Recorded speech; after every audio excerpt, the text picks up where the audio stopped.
Alright, this is going to be my first video for the channel, Express Tech Repair. I'm going to show you how to replace a iPad charger port. So this is an Air 1. I mean, it's basically a parts board that has some connect to iTunes issue. I got this in a lot from eBay, so I have not really tried to fix this, but it's got an original charger port on it. Basically, iPad Air 1, 2, iPad 5, 6, 7, 8, 9. Probably some iPad minis are going to be similar. I don't know if they look exactly the same, but anything that looks kind of like this, it's going to be similar. Some of them look a little different, but if they connect to the bottom of the board like this without a connector, without like an FPC connector, it's soldered on. So you have to replace it like that. So we'll just get into it. You're going to need a board holder like this. I don't know if they all have this. I don't think they do, but I know this is an Air 1. It has it. It's just like a piece of plastic here, I guess, for support. I think some of them omit it. I mean, you're gonna want to take that off. It's just taped on there. For me, on this board holder, I need to take it off just so it fits better. You'll have to take it off anyway, so just take it off beforehand. Alright, so get it in your board holder pretty well. Okay. I'm going to switch to my microscope view.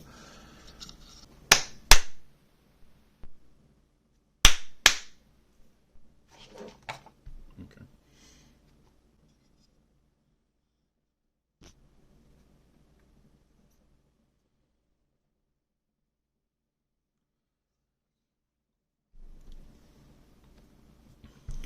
Alright, so first things first, you got a sticker here on top. You can use little, you don't have to, I mean, you don't have to use the hot air for this at all. I'm going to try to show you guys how to do it without hot air. I'm just going to use hot air to get the sticker off. Well, that's isopropyl alcohol. 99%. You can buy it on Amazon.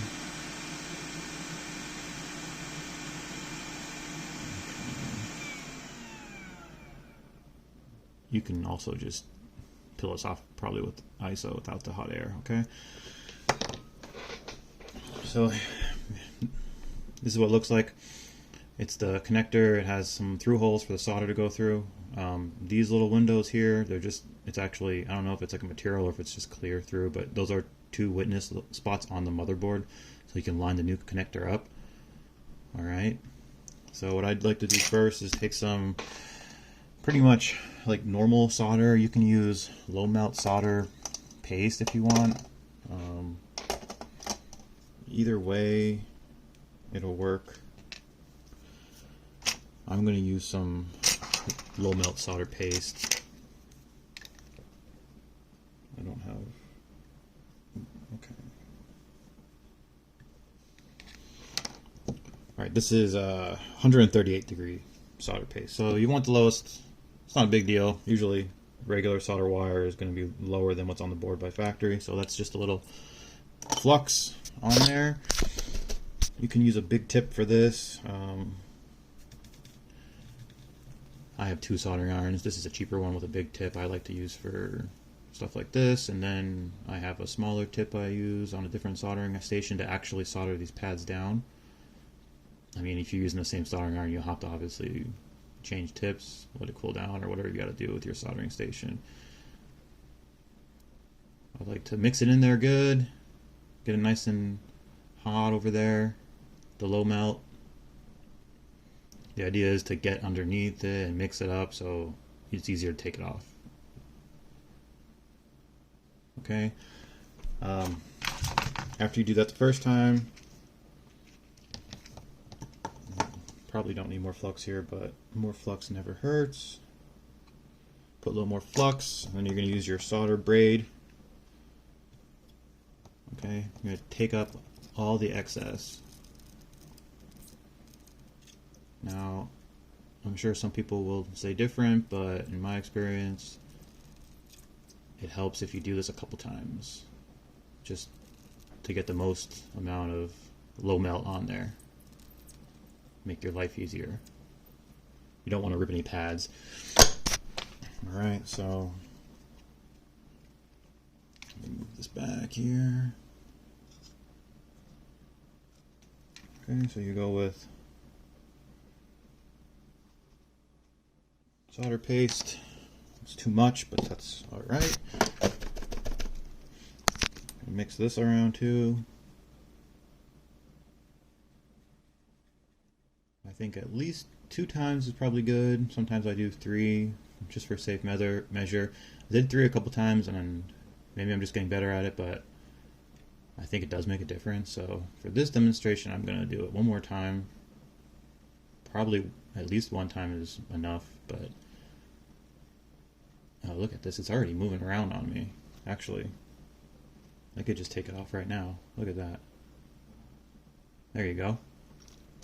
Okay.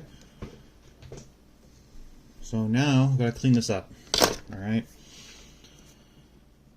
Just going to get your cloth. Okay, these cloths are my best friend. Some people don't use them so much, but you get a little brush. I have these mechanic brushes. Alright, if I can find it. You can use a toothbrush too. I mean, most people have the toothbrush right there. Either way. Okay, so that looks good. There's no torn pads or anything. That actually came off easier than I expected. I think maybe the 7, 8, 9s might be a little tougher. They have more glue on there and stuff. Honestly, that came off easier than I thought. So at this point, you're going to take off, you're going to put more flux down.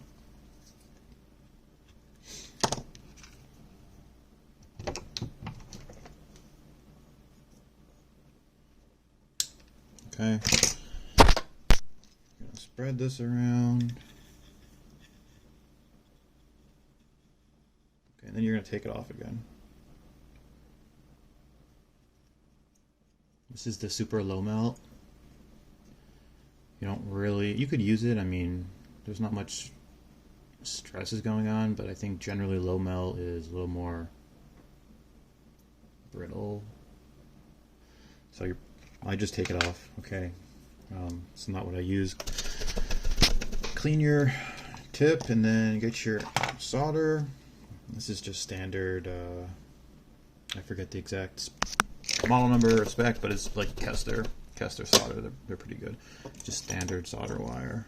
It is leaded, okay? Use leaded. This is flux too, it's just different. Just what I grabbed, it doesn't matter.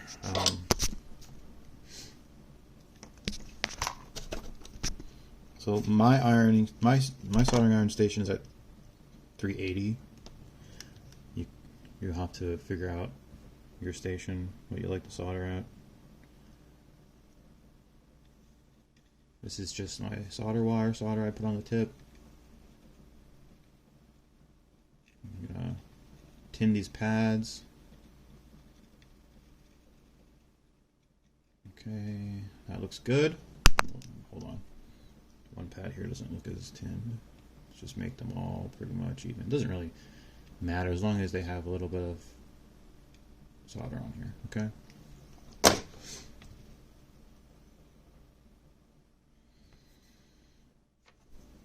So what I'll do is clean this off too.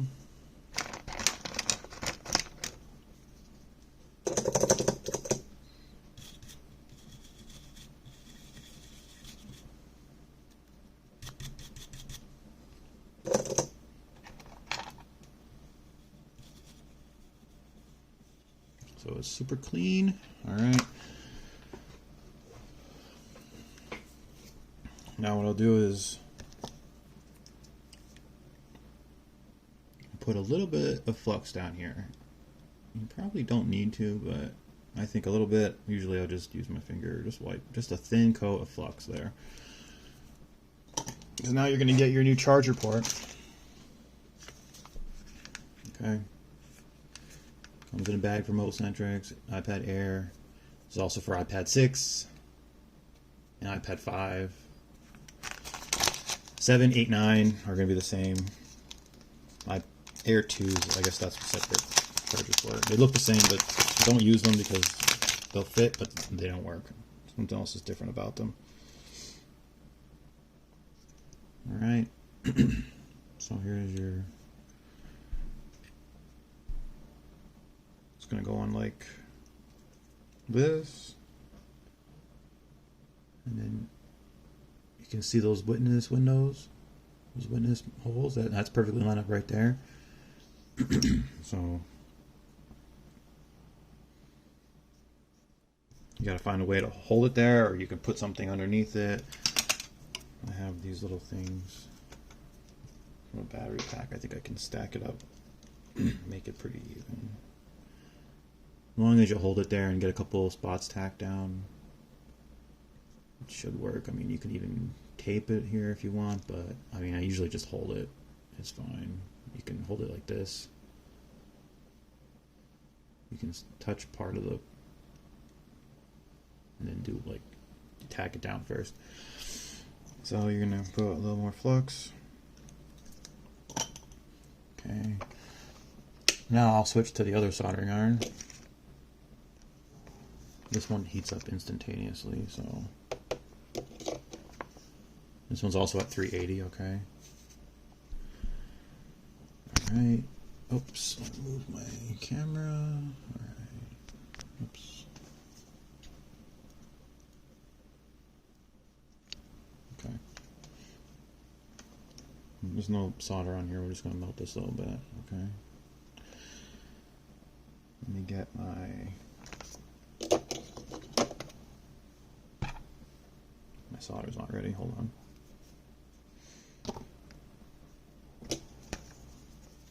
Okay.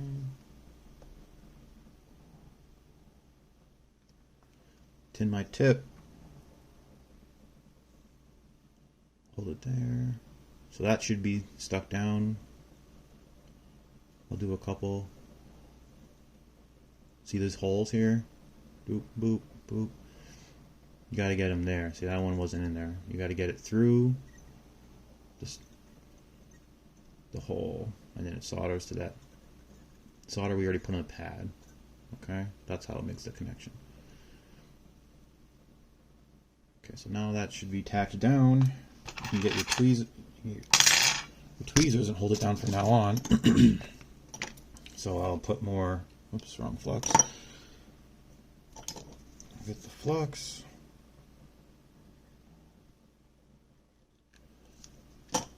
Cover the whole connector in it.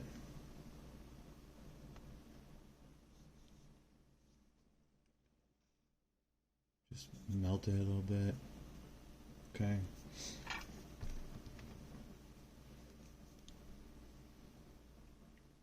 Get more solder. Now you can use your tweezers to just hold it down flat.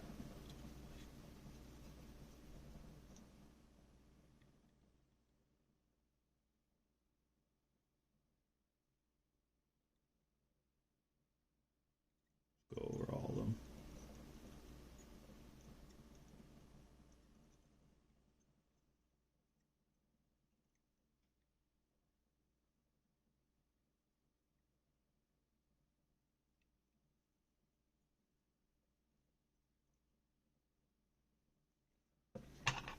Get more solder.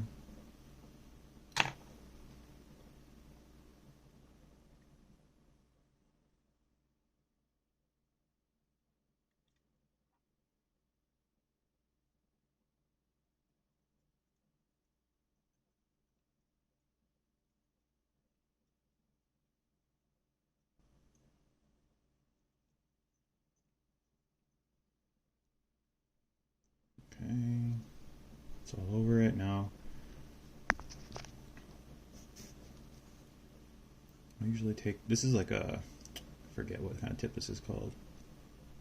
Crescent, I think. I usually just take the back of it now because it's smaller. You can try to get each one at a time, honestly. It usually works pretty well. If they start bridging like that and you can't get them apart, put more flux on it.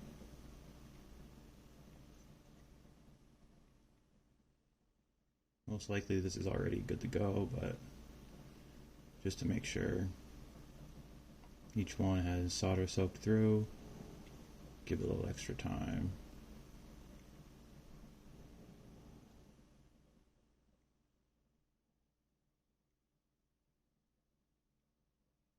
Save you from putting it back together and testing it out and then having to do it again.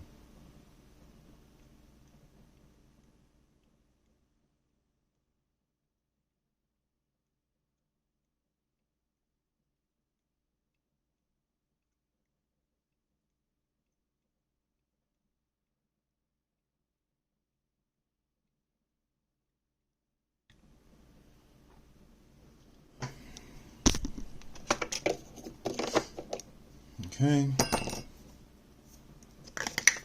Put some alcohol in there. Get your toothbrush, your cloth, clean it off.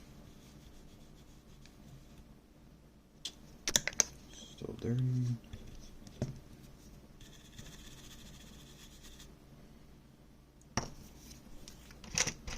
Where it is.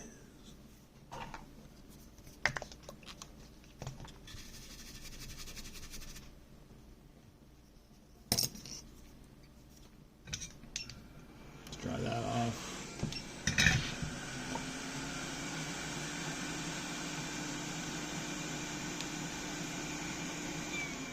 Okay, I'm gonna put more flux.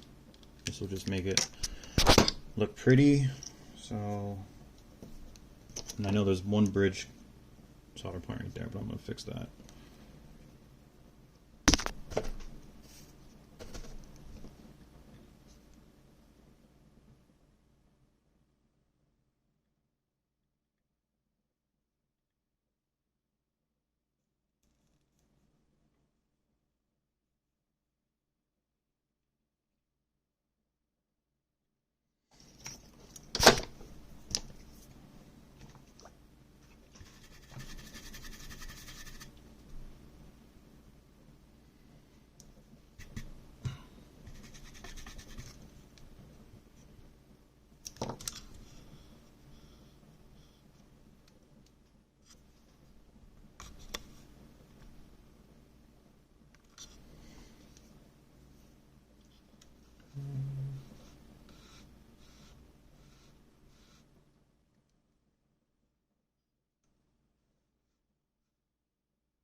Everything looks good except possibly one little issue there. So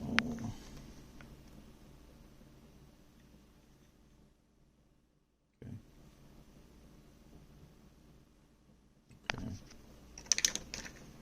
And you're done.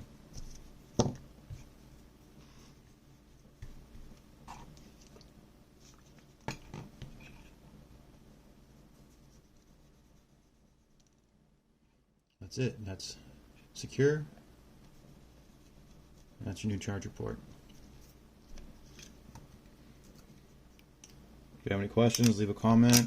If you want to send me a device to do this, contact me. I'll let you know the fee. And that's it. Thanks for watching. Bye. Alright, so one more thing when you're done, it helps to have a tool like this. Mechanic makes this, it's only like 20 bucks. You can plug it into your freshly installed port. And it's going to test the connections, all the pins on the lightning port. So it's going to show you that power is open line and all the other pins look good. That's pretty much what it looks like on a known working iPad, so no problem here. You know, you should be good. But you can check this before you put it back in your iPad.